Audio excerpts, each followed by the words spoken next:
All right, we're back. So, Jamie, the other night, I sometimes on a Friday night, I like to especially if I get some newer things. I like to crack the seal and do a little pour and just kind of enjoy a few different things. I don't know. I guess I don't have any absolutes. Sometimes I find something that I like, or I'm like, oh, I forgot about that one, and then I'll just enjoy that for a while. But this particular night, a couple weeks ago, and these are all very different products, and I don't know if any of them. I'll put my glasses on here in a minute to read some labels. I don't think there's anything that makes them similar at all. Okay. But I found as I was enjoying them, I'm like, there's something about these that feels like they belong together in a tasting. So that was my logic. Okay. I guess you'll decide here in a moment if I had too many bourbons when I formulated that opinion. All right. But we have, and I've had this before, and I think I've done a tasting on some of this. This is from New Holland Spirits, I think that's what they're called. New Holland Distillery, something like that. But it's up in Holland, Michigan. And this is the Dragon Milk Origin Series. In fact, over right there, you can see I have a bottle with the dragon head on it. Same bottle and look, but I got kind of clued in on this one because there's this guy named Brian Mayo who has this fantastic place called Hoosier Q outside of Martinsville, and he has like 600 or 700 bottles of bourbon. Yeah, 600 different. Great place to go. Even if the food's good and you can get pours of things you're never going to find. But he was raving about the Dragon's Milk Origin, the one I have here, and he's like, they have a special release coming out, but you can only get it in Michigan. Well, we have a place up in Saugatuck, and they have a tasting room. New Holland does, so I'm like, I'll go see if they have it. So this is their small batch bourbon whiskey, toasted barrel proof, barrel ID 2023H. Proof is 126.8. Damn, dude. Uncut and finished and toasted barrels, blah, blah, blah. So that's our first pour. So I'm seeing the color on this compared to these others is phenomenal. Yeah, that's what I was noticing. Much lighter on the others. Yeah, it's obviously can't see it in the bottle. You think the bottle protects that at all? Probably not. Probably not. Yeah. But it's a cool bottle. And how old is this? That is a good question. It doesn't. Because that could help explain some of this. But yeah, it could. Well, let's read some more here. This sherry and toasted barrel finished expression embodies all things elegant, blah, blah, blah. They're giving us cheating notes here of what it tastes like. Interesting. Jamie, I don't see where it says. Nope. I don't see an age statement, so no freaking clue.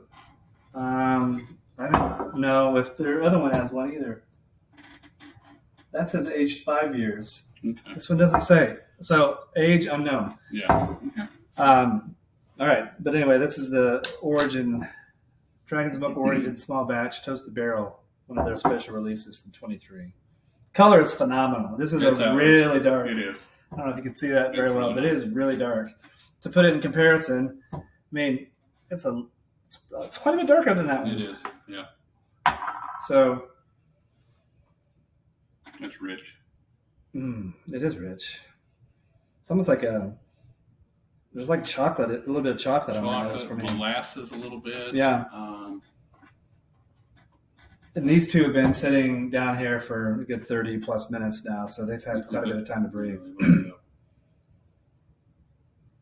Yeah, it is. It does have a thickness. I mean, that molasses comes out. At least on the glass, it seems like it has decent viscosity. Yeah, it does. Yeah, I'm getting the molasses. I'm getting chocolate notes. Chocolate, yeah. Maybe some dark, like a cherry. Almost like a chocolate-colored cherry. Yeah, I'll go with that. Yeah. Like a cordial cherry. Yeah.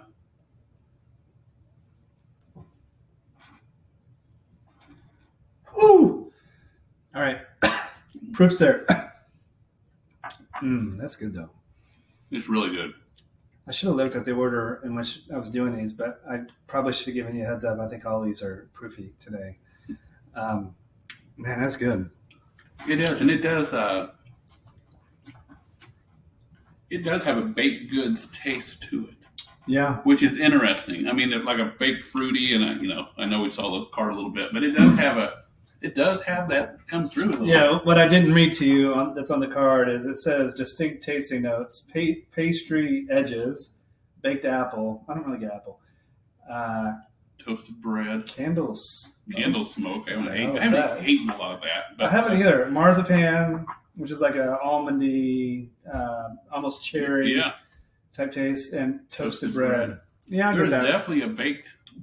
It's there. It is there. I don't want to say it's yeasty, but did anybody in your family, like a grandma, did they ever make homemade yeast rolls? Oh yeah. It's like there's some of that in there. There really is. It is bready in a good way. It is. But I get the fruit. I get the cherry. It's one of the most unique bourbons I've had. That's pretty good. It is really good. It's pretty good. And this was about $90, and it was hard to find because you had to go there. Well, they had to find enough dragons. I know, right? How do you milk dragons? I mean, very carefully, I guess.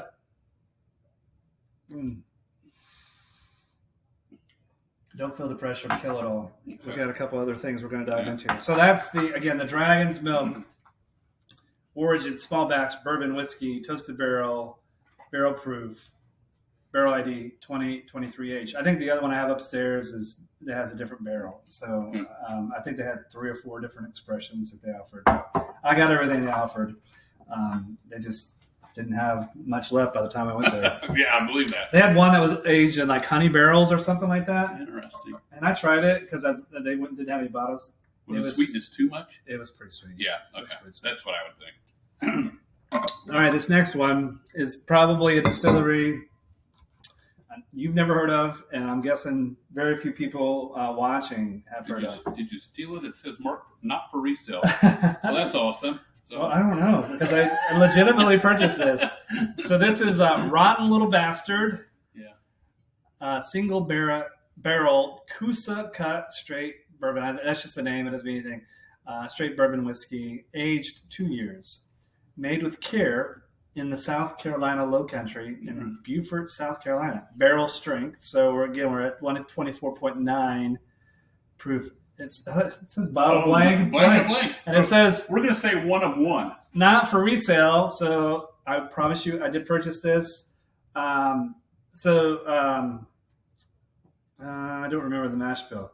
But we were driving... last time we went down to South Carolina, we went to this town called Beaufort. Okay. Which is about an hour and 20 minutes from our house down there. And it's a cool little town. It's a one-day town.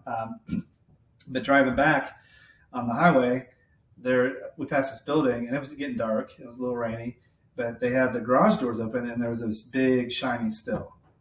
So I'm like, I'm turning around. I just saw a distillery there. Yeah. So thankfully, the people with me, they were like, okay. They just sat in the car. I ran in. I did the speed dating of their products. They gave me a few samples. They told me they don't need to age it as long because of the weather conditions in South Carolina. Interesting. Now, for a 2 year, that's because of heat and humidity. I guess I don't know, and I hear that about like Texas whiskeys too from time to time. But the color's good for a 2, especially for a 2 year product. Yeah, so that's my story. I thought it was pretty good. It was the best of what I tasted that day, so I grabbed a bottle. I don't remember the mash bill, and I don't think it says. I don't think it says. I could probably try to find it, but who cares? We're going to just share what we smell and what we taste. To me, it's almost like just a classic bourbon. It's a very classic bourbon. There's nothing like unique or special on the nose to me. No. And even with that dragon milk, knowing as high a proof it is, so usually when it's that high proof, I expect a very strong ethanol note. I didn't get it so much here. There's a faint hint of it here, but it's not a lot. You're right. And I wonder if having it like sit in this glass and aerate for a good 30 minutes or so, you think some of those vapors just go away? It did. Probably helps the nose. Because neither one of them had that strong oaky-ness to it at all. No. There's a little sweetness I get on the nose, but when I say classic bourbon, it's kind of like buttery, brown sugary, a little bit of oak, some sweetness. Those are some notes that kind of make to me a classic bourbon smell. So kind of a weak apricot to it a little bit. Like one of those dried out ones? Yeah, like a dried. Yeah. Like you buy in a little package. I get that. All right, I'm going in.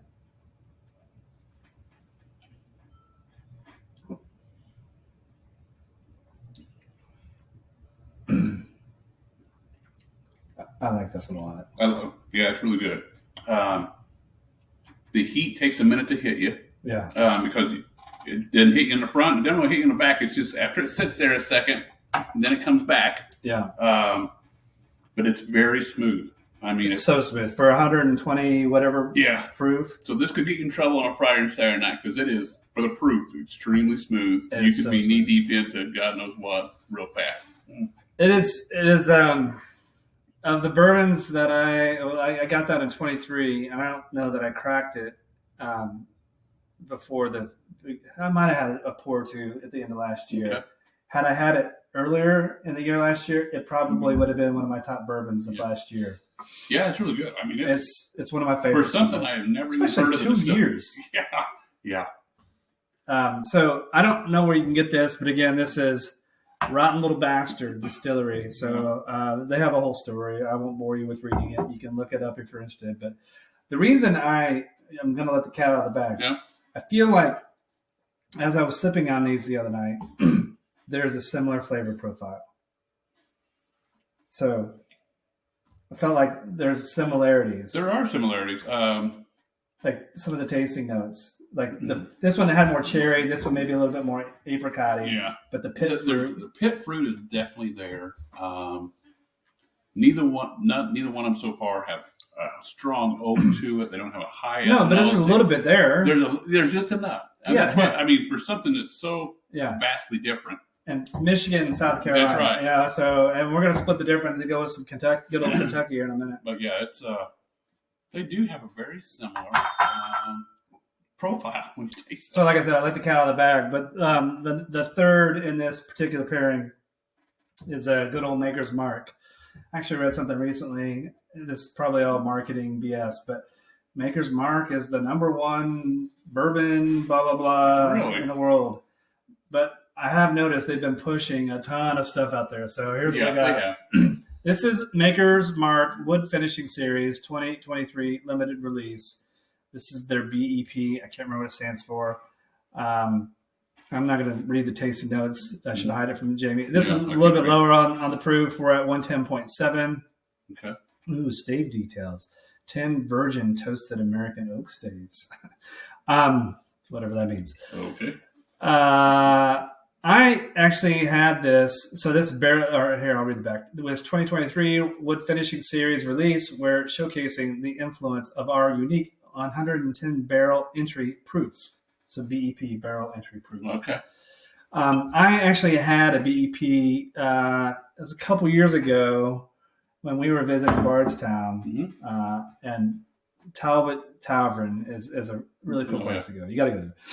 I was like salivating because you see the bar, and when you are a bourbon fan, you know about the lore and the history of places like Bardstown and this particular establishment. But they had all kinds of things, plenty of things I had never seen, let alone had.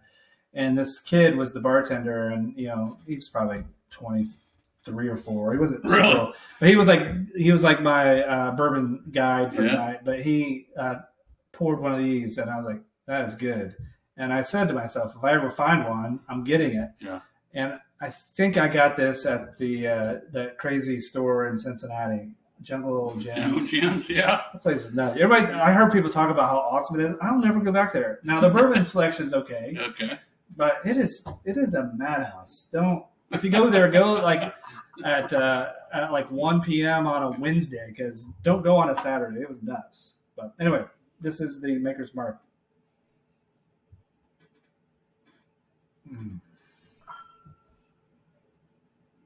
I feel like, which nose is it like? I'm trying to figure it out right now. Supposedly, if you need to cleanse your nose, you're supposed to smell the back of your hand or the pit of your elbow or something like that. There's a similar nose. Maybe it's if these two had a baby. I'm not sure. Yeah, I was gonna say from a nose standpoint, I want to go back to the dragon's milk on it. Yeah. Even though the nose to me seems a little hotter in the dragon's milk. Oh, 100%. And it's quite a bit lower on proof. Yeah. But yeah, it does smell more. There's more of an ethanol on this one. There is. It's almost like the dominant part of the nose for me. Are you picking up anything else? A little bit of a soft, maybe those Charleston chews, where they're like a caramel vanilla thing. It's always kinda, gets stuck in your teeth. Always gets stuck in your teeth, break your teeth off. Mm. That's kind of what I get. Yeah. Okay. Caramely, because I think those have like almost like a little caramel, chocolatey taste. Yeah, they do. Yeah. So when we described the nose on this origin, we talked about a little bit of chocolate nose. Yeah. I'm not picking up maybe a hint of. I don't pick up baked goods in this. No baked goods, but maybe a hint of. I'm not saying apricot, but there's a fruit there. There's a fruit. Maybe a little peachy. Yeah. Peachy. Yeah, like not baked goods, but kind of like a peach crisp. Yeah. Maybe. Yeah. All right.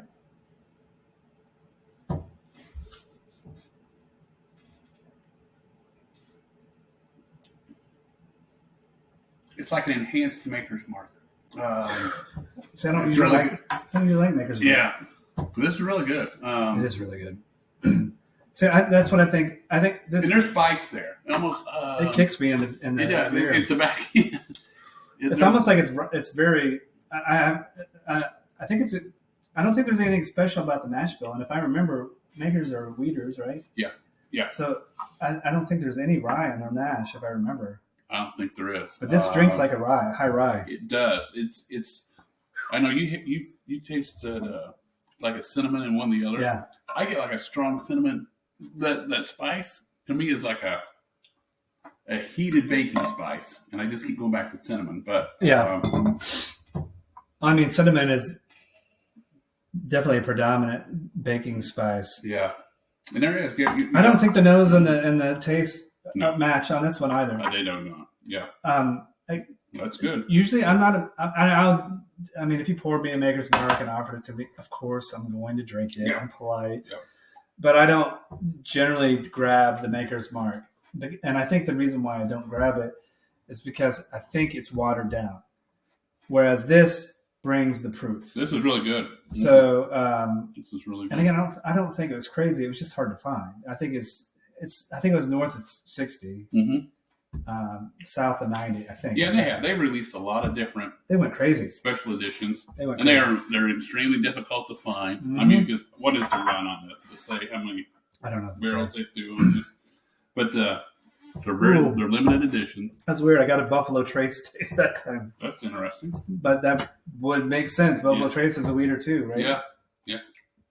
But yeah, all really good. Well, they're trying to make their mark, pun intended, because I don't want to say it's a very competitive market, especially amongst the big ones.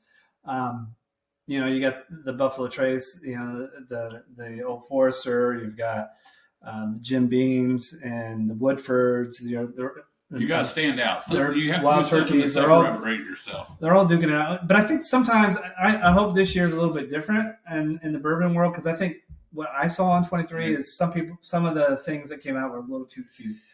They were some of them weren't very good. No, and they were hyped like crazy. Hyped. They're controlling the production of them, so you can't really find them. Yeah, they're pricing some of themselves. They're pricing themselves out of the market. I know, and so it's. I wish they would put together some of these special editions that proof make me take my hat off. That would be between 100 proof and 120 proof, right, and affordable for everybody. Yeah, there's no reason. And I don't know what any of these cost, but there's no reason any of these would be $150 bottle. No, I mean the only thing, like you can give these guys a little bit of a break because these are small craft type of. Even when distillery like Makers puts out a limited release, it's still a bazillion bottles. Oh, yeah, correct. Right. Yeah, So they're producing more of their special releases than these tiny guys are probably producing for the entire year. You know. Absolutely. So there is a lot of hype going on to that, and I do feel like a lot of the brands are playing into that hype. Mm-hmm. But it'll be interesting to see. I think some of that's going to shake out in 2024. But anyway, I hope so. I picked these three because when I had them the other night, I thought they feel like they belong in the same family as far as drinking. They is do. concerned. Outside of where I feel what the proof is lower on this one. Yeah. They drink hotter. They drink hotter. If you just gave me these random drinks, I don't know if I could be able to tell them apart. Yeah. I mean, they're that similar. There's enough similarities. There's enough similarities that it's definitely a Venn diagram where there's an overlap between the three. Exactly.